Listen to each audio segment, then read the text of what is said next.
If you're watching this video and you are under the age of about 50, then there is no way that you're going to be able to retire on a livable government-funded pension. The new UK state pension sits at £179.60 per week, which comes in at £718.40 per month. And if you do the calculations, this is under £10,000 per year. The state pension is paid for by national insurance contributions. So the idea is that you pay your national insurance in during your working life, and then when you come to retire, you take out that money. Of course, you can have private pensions with your companies too, but this video is about the state pension. You need to have 35 qualifying years where you've paid into your national insurance to get the full state amount that we've just discussed. You'll still get something if you have at least 10 qualifying years, and these can be before or after April 2016. The state pension that you're eligible for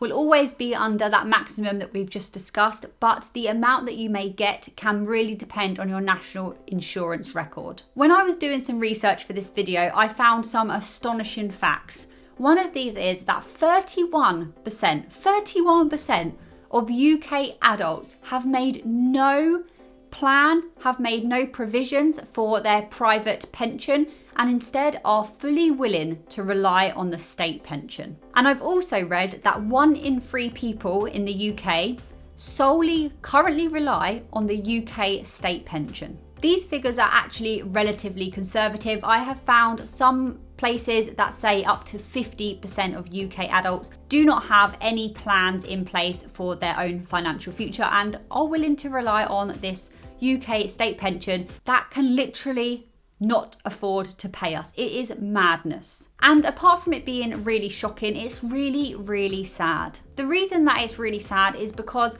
it usually comes down to just a lack of financial education and a lack of financial literacy. These people are going to retire and be very, very poor, basically, and not have a comfortable life. And sometimes that's not their fault. They just have not been exposed and do not know the right stuff. If you grew up in the UK and you went to a UK school, you'll know that this stuff is not taught in UK schools. So a lot of people will grow up and have no idea about this and not be able to put plans into place because they just don't know the importance. Until, of course, it's too late. It actually seems that many countries around the globe have quite poor state pensions.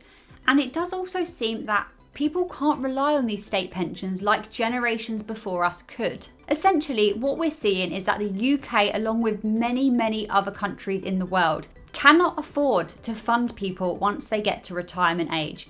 And that is why we really need to take our own futures into our own hands now. National debts are soaring, inflation is mad, and money is being printed like it's going out of fashion. Relying on this state pension is basically accepting old age poverty. Unless, of course, you are super, super frugal and you're willing to live on this sort of money, it is just not feasible. Some people, of course, will put plans into place to make sure that they don't have to rely on this, and that is a sensible thing to do. Right now, the state pension that is being offered is just not enough for any means of a comfortable way of living. You would have to afford your housing with this, and if you rent, that is going to be a big chunk, even if you get reduced rent. Or paying a mortgage, if it's paid off, then that's a better position, but anything that goes wrong that you need to fix, that's coming out of that money. Food, clothing, heating, electricity, it's going to go so fast, and you're pretty much going to have to accept not having any nice experiences, not being able to spend any money on yourself, maybe even really cutting back on the food you're eating. And I don't know about you, but the idea of a lonely old person, or even if they're not lonely, an elderly person having to go through that is really, really upsetting. And maybe I'm just sensitive, but I do not want my parents in that state, and I definitely don't want myself in that way either. Yeah, I'm just trying to say that you really need to put plans in place and not rely on this to have a good retirement. With that being said, when you are thinking about your retirement, it's really important to think about the type of life that you want to lead and put plans into place to make that happen. Don't forget that retirement age is also on the rise. You can claim your state pension when you reach the retirement age, and for men and women in the UK, I believe this is currently 66 years old. But This age is ready to rise, and I believe it's going to rise to 67 years old between 2026 and 2028, and it will probably continue to do so. This increase in retirement age is probably down to a variety of factors, including the fact that life expectancy has increased. I don't know about you, but I do not want to wait until retirement age to retire. I want to be able to retire early, and not even retire in the sense of not working, but just to free up my time and do things that I'm truly enjoying.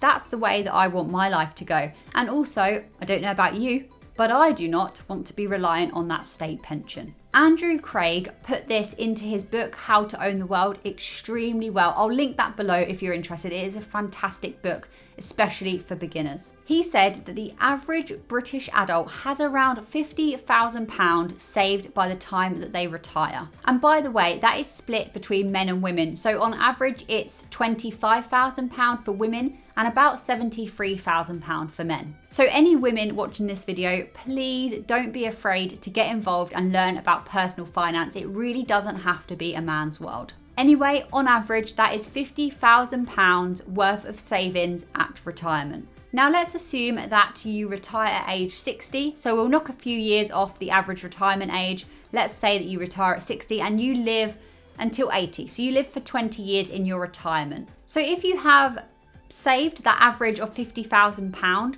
you will have enough to pay yourself £2,500 a year, which is just over £208 a month. And I think we can all agree that that figure would be a right challenge to live on, even for those extremely frugal people. Even if you saved that £50,000 and you got the basic state pension of £718.40 a month, sorry, I just need to remind myself of the figures, you would be on £926.40 a month, which is probably livable, but it's not comfortable. If you wanted to have a really fulfilled, nice retirement, it probably isn't going to make the cut. And of course, this little example that we're given here is assuming that you only need money for 20 years. You're not going to live past the age of 80, which I hope you all do, happily and healthily, and that you don't have anyone else to support. And this is why I'm investing and trying to take care of my own financial independence.